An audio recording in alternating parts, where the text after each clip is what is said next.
किस्से क्रांतिकारियों के। नमस्कार दोस्तों, सहकार रेडियो पर किस्से क्रांतिकारियों के कार्यक्रम के तहत क्रांतिकारियों के जीवन संघर्षों की कहानियां हम आपको सुनाते आए हैं। इसी क्रम में आज आपको सुनाएंगे एक और क्रांतिकारी की जीवन गाथा। इस महान क्रांतिकारी का नाम है भगवती चरण वोहरा, जो अपने विचारों, सूझबूझ, त्याग और समर्पण किसी भी मामले में शहीद आजम भगत सिंह और चंद्रशेखर आज़ाद से कम नहीं थे।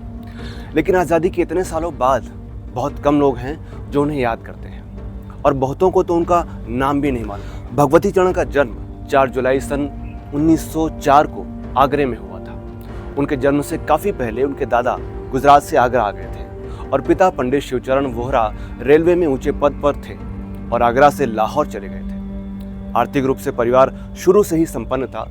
भगवती चरण सन 1921 में गांधी जी के आह्वान पर कॉलेज की पढ़ाई छोड़कर असहयोग आंदोलन में सक्रिय हो गया। जब गांधी जी ने आंदोलन वापस ले लिया तो उन्होंने लाहौर के नेशनल कॉलेज में एडमिशन लिया और बीए की परीक्षा पास कर ली। वहीं पढ़ाई के दौरान ही अपने टीचर जयचंद विद्यालंकार जी के जरिए उनका जुड़ाव एचआरए यानी हिंदुस्तान रिपब्लिकन आर्मी से हुआ।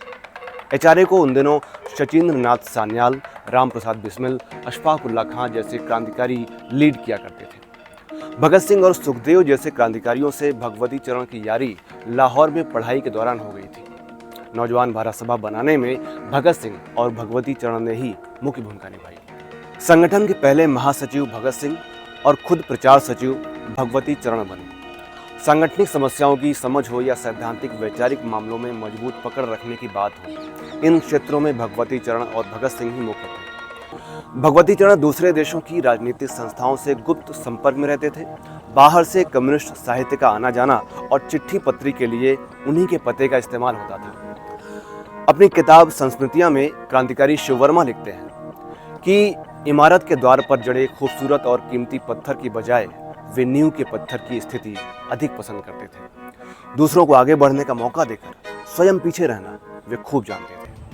अपनी आयु और अनुभवों के पैमाने से वे हर विषय पर कहीं अधिक ज्ञान रखते थे। ये गुण भगवती चरण और भगत सिंह दोनों में था। काकोरी की घटना के बाद एचआरए के तमाम क्रांतिकारी पकड़े गए और संगठन बिखर गया।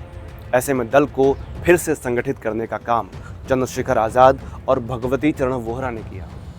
इन सब के बावजूद एक ऐसा दौर भी आया जब संगठन के तमाम सदस्यों के बीच ये अफवाह फैल गई कि भगवती चरण वोहरा सरकार की गुप्तचर एजेंसी के सदस्य हैं और वे संगठन की तमाम गुप्त जानकारियां सरकार को देते हैं। दरअसल हुआ ये था कि क्रांतिकारियों की पंजाब की लीडरशिप के कुछ लोग, जिनमें जयचंद विद्यालंकार जी भी शामिल थे, स्टडी सर्किल चलाने, डिबेट आयोजित करने, प्रचार करने, संगठन बनाने, पैसा जमा करने जैसे कामों तक ही वे नौजवानों को सीमित रखना चाहते थे। लेकिन जब भी बात किसी एक्शन की आती तो ये लोग कम उत्साह दिखाते थे, जबकि भगवती चरण और उनके ऊर्जा से भरे हुए नौजवान साथी एक कदम आगे रखने के बारे में सोचते थे। एक बार तो उन्होंने ये तक कह दिया कि अगर यही हाल रहा तो हम अलग संगठन बना लेंगे। सभी लोग जानते थे कि वो ऐसा करने में सक्षम भी थे, क्योंकि संगठन के बाकी सदस्यों के मुकाबले न केवल उनकी राजनीतिक और सैद्धांतिक समझ मजबूत थी, बल्कि संगठन के लिए ज़रूरी संसाधन इकट्ठे करने में वो काफ़ी आगे थे। शायद इन्हीं सब वजहों से संगठन के कुछ वरिष्ठ नेताओं के अहम को चोट लगी हो या लाइन के टकराव को देखते हुए संगठन की कमान अपने हाथों में ही रखने की मंशा के चलते किसी साथी ने उन्हें किनारे करने के लिए यह अफवाह फैलाई हो। इस बारे में कुछ स्पष्ट नहीं कहा जा सकता, लेकिन कहते हैं ना कि action speaks louder than words. Bhagwati चरण के मामले में भी यही हुआ। संगठन के प्रति उनके समर्पण और एक के बाद एक पुख्ता कार्रवाइयों को देखते देखते साथियों के मन से यह भ्रम दूर होता गया। संगठन के सबसे विश्वस्त साथी के तौर पर उनकी पहचान स्थापित होती चली गई। किसी भी संगठन में चाहे कितने ही वीर बहादुर भारी पड़े हों, मगर उस संगठन की असल ताकत उसका सैद्धांतिक आधार होता है। अपने लगभग 10 साल लंबे क्रांतिकारी जीवन में भगवती चरण वोहरा एचआरए और नौजवान भारत सभा से लेकर एचएसआरए तक के लिए इस सैद्धांतिक आधार को मजबूत रखने वाले क्रांतिकारी थे। कुछ अलग शब्दों में कहा जाए तो वे संगठन की रीढ़ की हड्डी थे। हालांकि किन्हीं भी दो क्रांतिकारियों के बीच इस किस्म की तुलना करना ठीक नहीं है और न ही ऐसा करना हमारा मकसद है। लेकिन ऐसा लगता है कि अगर संगठन का फैसला ये रहता कि भगत सिंह की बजाय भगवती चरण वोहरा को असेंबली में बम फेंकने के लिए भेजा जाए, तो संभवतः उन्हें भी उसी तरह याद किया जाता जैसे आज दुनिया शहीद आजम भगत सिंह को याद करती है। उनकी लेखनी की अगर बात की जाए तो उन्होंने कई पर्चे और लेख लिखे, नौजवानों के लिए पुस्तिकाएं भी लिखी, लेकिन फिलहाल उनके 2 लेख ही हमें पढ़ने को मिलते हैं, नौजवान भारत सभा का घोषणा पत्र और बम का दर्शन। कांग्रेस के तत्कालीन नेतृत्व की आलोचना करते हुए उन्होंने लिखा, हमने कुछ भी हासिल नहीं किया और हम किसी भी उपलब्धि के लिए कुछ भी त्याग करने को तैयार नहीं हैं। संभावित उपलब्धि में किस संप्रदाय का कितना हिस्सा होगा, ये तय करने में हमारे नेता आपस में झगड़ रहे हैं। महज अपनी बुजदिली के और आत्मत्याग की भावना के अभाव को छिपाने के लिए वे असली समस्या पर पर्दा डालकर नकली समस्याएं खड़ी करते हैं। ये आराम तलब राजनीतिज्ञ हड्डियों के उन मुट्ठी भर टुकड़ों पर आंखें गड़ाए बैठे हैं जिन्हें, जैसा कि उनका विश्वास है, सशक्त शासक गण उनके सामने फेंक सकते हैं। ये बहुत ही अपमानजनक बात है। अंग्रेजी हुकूमत के दौरान भारत की बदतर आर्थिक स्थिति और उद्योग धंधों के पतन व विनाश के बारे में उन्होंने लिखा, क्या इस बात को साबित करने के लिए कोई प्रमाण लाना पड़ेगा कि अपनी उपजाऊ भूमि तथा खानों के बावजूद आज भारत सबसे गरीब देशों में एक है, कि भारत जो अपनी महान सभ्यता पर गर्व कर सकता था आज बहुत पिछड़ा हुआ देश है, जहां साक्षरता का अनुपात केवल 5% है। क्या लोग ये नहीं जानते कि भारत में सबसे अधिक लोग मरते हैं और वहां बच्चों की मौत का अनुपात दुनिया में सबसे ऊंचा है।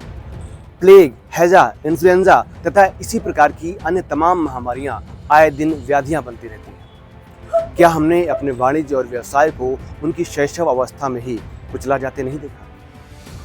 भगवती चरण वोहरा मानते थे कि क्रांतिकारी पार्टी को न तो गांधी जी के पीछे चलना चाहिए और न ही कांग्रेस के सहयोगी दल के रूप में काम करना चाहिए। गांधी जी के बार बार वायसराय के सामने गिड़गिड़ाने से असंतुष्ट होकर ही उन्होंने फैसला किया कि वायसराय के साथ उनकी मुलाकात से पहले ही वायसराय को खत्म कर देना ठीक होगा। केंद्रीय कमेटी की अनुमति के बगैर ही भगवती चरण वोहरा और यशपाल ने 23 दिसंबर 1929 को वायसराय की ट्रेन के नीचे बम विस्फोट कर दिया, लेकिन वायसराय बच गया। इस घटना के बाद गांधी जी ने क्रांतिकारियों की आलोचना करते हुए बम की पूजा शीर्षक से एक लेख लिखा था, जो कि द यंग इंडिया में प्रकाशित हुआ। इसके जवाब में भगवती चरण वोहरा ने प्रसिद्ध लेख बम का दर्शन लिखा और भगत सिंह ने जेल में उसे अंतिम रूप दिया। इस लेख में उन्होंने गांधी जी के अहिंसा के सिद्धांत की आलोचना करते हुए हिंसा और अहिंसा शब्दों को परिभाषित किया और क्रांतिकारियों के लक्ष्य और उद्देश्य को जनता के सामने रखा। इन दोनों लेखों की ऑडियो रिकॉर्डिंग आपको सहकार रेडियो के YouTube चैनल पर मिल जाएगी। आप चाहें तो आई बटन पर क्लिक करके इस वीडियो को देख सकते हैं या फिर डिस्क्रिप्शन बॉक्स में भी इसकी लिंक दी जा रही है। 27 मई 1930 को लाहौर में भगत सिंह और बटुकेश्वर दत्त को जेल से छुड़ाने की योजना बनी।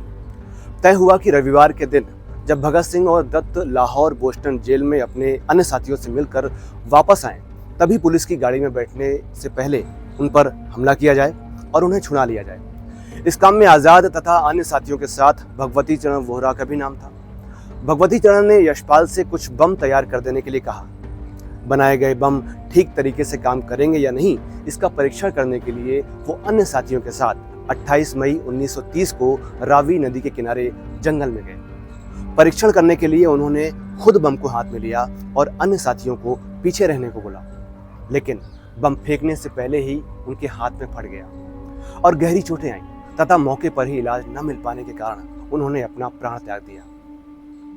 क्रांतिकारी वैशंपायन ने भारी गले से जब कहा कि भैया आपने ये क्या किया, तो उन्होंने कहा, यह अच्छा ही हुआ।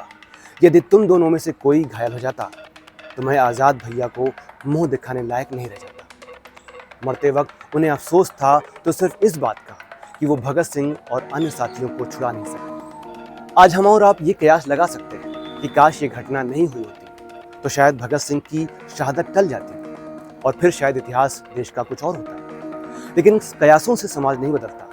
समाज तो बदलता है त्याग और कुर्बानियों से, जिसकी मिसाल इन शहीदों ने पेश की। आइए हम सब मिलकर उनके अधूरे सपनों को पूरा करें और एक ऐसे समाज का निर्माण करें जहां एक इंसान द्वारा दूसरे इंसान का शोषण असंभव बना दिया जाए। इस वीडियो के माध्यम से हमारी कोशिश है कि नौजवान पीढ़ी भगवती चरण वोहरा के बारे में जानने की कोशिश करने लग जाए। इसके लिए यूं तो तमाम लेखकों प्रकाशकों ने काफ़ी कुछ प्रकाशित किया है, लेकिन HSRA के सदस्यों की लिखी 2 किताबें तो पढ़ ही लेनी चाहिए। एक है यश की धरोहर और दूसरी है संस्मृतियाँ।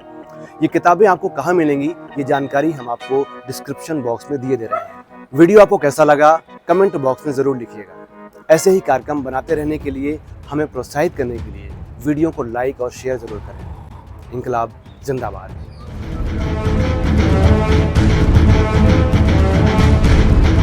किस्से क्रांतिकारियों के, वतन पे मर मिटने वालों की दास्तान।